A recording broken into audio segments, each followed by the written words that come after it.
Olá, hoje é sábado, 30 de março. E o Conexão TV Unicinos está no ar. Na véspera do dia que marca 49 anos do golpe militar brasileiro, a gente conversa sobre as causas e as consequências deste período. Você confere também as dicas da agenda cultural com promoção de ingressos para o cinema. E ainda, relembre o que foi destaque no Conexão desta semana. Além, é claro, da previsão do tempo para este domingo em todo o estado. O Conexão TV Unicinos está começando. Fique com a gente!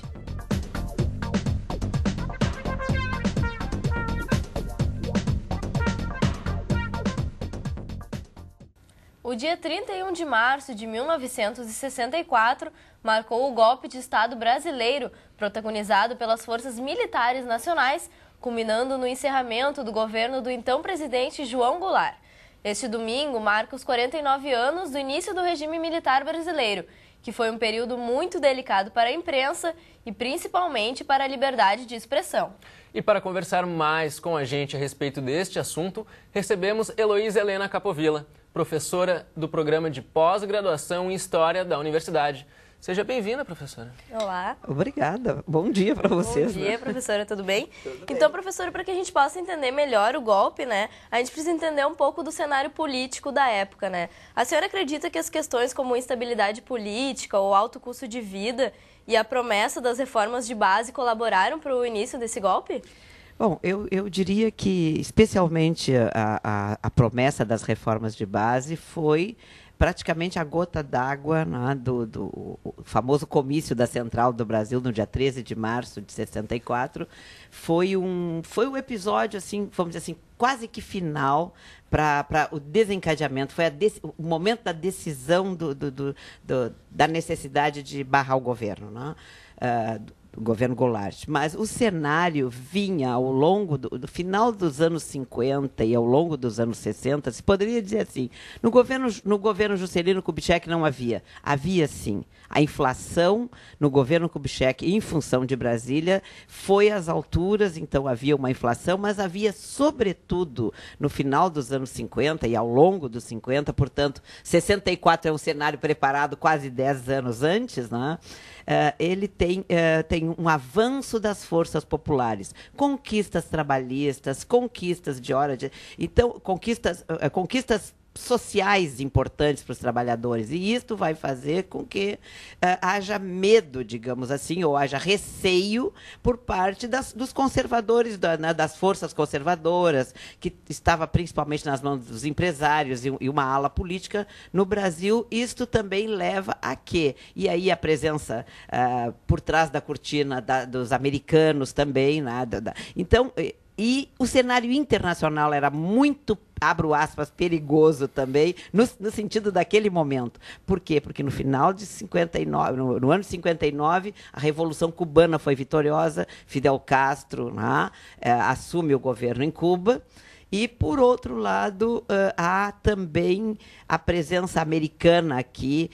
Nós estamos em pleno período da Guerra Fria, então este cenário internacional, mais estes avanços das forças populares nacionais que eram lidos como comunistas, isto faz com que 64 possa ser compreendido no seu todo, talvez não explicado pela nossa ótica atual, não é? Mas, enquanto historiadores, temos que tentar entendê-lo, né? Bom, e a partir do momento em que começou o governo militar, né, questões como liberdade de imprensa e oposição política já não faziam mais parte dos direitos individuais, né? Mas e a questão econômica do Brasil? Como é que ficou naquela época? Pois é, os anos 60, o Goulart tinha um excelente plano que gostaria de ter posto em prática. Era um plano trienal que era realmente muito bom, que não foi posto em prática, que, vamos dizer assim, não foi de alguma forma contestado ad infinito, não foi jogado no lixo pelos militares. Ele foi mudado a forma de fazer, quer dizer, aí ele vinha pela força, o golpe militar se faz no 31, né, estamos, o aniversário aí se é que este é um aniversário para esquecer, não é para lembrar. É difícil chamar de aniversário. Né? Mas não é um aniversário para lembrar que nunca mais deve haver esta comemoração. Esse tipo não. Né? Viva a democracia, sempre, né? Mas eu te diria assim que nos anos 60 ainda vai... Quer dizer, a inflação é É um inimigo que vai nos acompanhar durante muito tempo, isso só lá nos anos 90, com a questão do real ali. Ela começou a mudar e nós temos que estar espertos para que ela não volte. Porque o nosso empresariado, historicamente, viveu sempre num período em que só um lado é que ganhava, né? Só o lado. Isso não quer dizer todos os empresários, obviamente, sim, mas né, é um discurso. Quem ganha quer sempre ganhar, e se não estiver ganhando tanto quanto, quer dizer, o social praticamente não entra, né? Então, mas eu te diria assim que houve crescimento econômico. O Brasil nos anos 70, quando a ditadura fecha mais, persegue mais, aí há uma certa compensação econômica, né, do desenvolvimento. Aí tem as grandes, a Transamazônica, Itaipu, toda uma colocação de produção do Brasil no mundo. O Brasil ali tem um crescimento econômico bastante significativo e fica entre os principais países do mundo, né? Esse principal aí está ali nos 8, 10, né? Este é um lugar razoável, mas que a gente quer época, né? Para a época, por favor, né? Hoje também seria bom, mas num outro contexto, e aí nós já estamos lá também, né? Então vê que é possível. Mas, professor, essa abertura do governo e a transição de volta à democracia, né, aconteceu de forma bem lenta. Né, ela começou no governo de Geisel em 79 e depois em 84 com o movimento das diretas já, né? E depois ela terminou só com a eleição indireta do Tancredo Neves, que faleceu antes de assumir, né? Exatamente, pois então, é para te ver como foi lenta e gradual, mas era assim que ela foi pensada. E é interessante, os militares dão o golpe em 64 e são os próprios militares que preparam a abertura lenta e gradual. E nesta abertura lenta e gradual estavam lá os partidos políticos sendo recriados, né? E por que ela é gradual? Porque logo em seguida da criação, da retomada de alguns partidos políticos, o PMDB venceu algumas eleições muito importantes. É o Franco Montoro em São Paulo, é o Leonel Brizola no Rio de Janeiro, e isto aí, faz com que haja nem tão depressa, né, que, vamos mais devagar. Então, o processo realmente é lento, e eu te diria assim, ele é lento, e o próprio governo do Sarney, que é o governo que vai substituir o nosso amigo Tancredo Neves, que não conseguiu governar, né, porque faleceu antes, mas ele é também um governo de transição, seguramente. Agora, ela é uma transição que ela veio gradativamente conduzida pelos militares, pelo próprio desgaste militar. Não tinha tanto assim, vamos contemplar o povo como uma abertura política. Não, o olhar é para si próprio. Estava muito fechado o regime. E se não abrisse, né, se não houvesse a compreensão, e o bruxo aí não era o presidente Geisel, claro que é o sujeito que assina, mas é um dos seus ministros, que é Golbery Couto e Silva, também militar, que é o sujeito que tinha... É o grande estrategista do Brasil nesse período militar. Bom, e hoje que a gente vive já numa democracia, como é que a gente pode olhar para trás e pensar quais os reflexos evidentes que a gente vive hoje, que foram provocados naquela época, e por que essa data de amanhã é tão importante e não deve ser esquecida, né?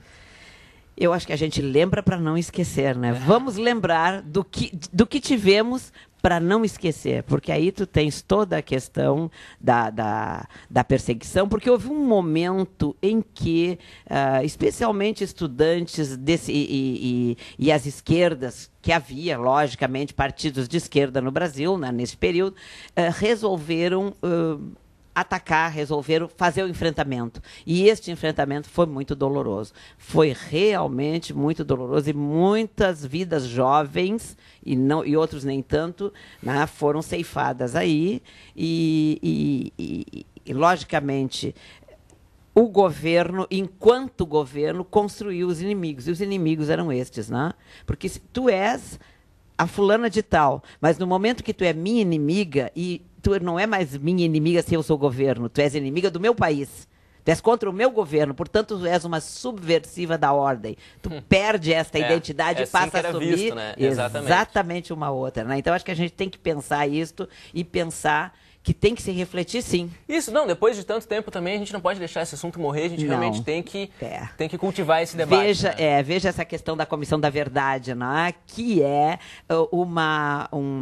que tem tanta polêmica, tem que ter... Não, eu acho que... É uma forma hoje, acho que, de tentar apontar alguns dos erros da época. Exatamente. Né? Houve acerto, certamente. Ninguém governa 21 anos sem ter feito nenhum acerto, né? Há uma série de coisas que aconteceram e que foram, né, dentro daquele contexto, afinal, que tínhamos, não foram negativos, né? Foram positivos. Mas a questão da liberdade, a questão da liberdade de expressão, principalmente, no mais amplo sentido, que é, vamos dizer assim, é uma ponta daquilo que a gente chama de democracia, né?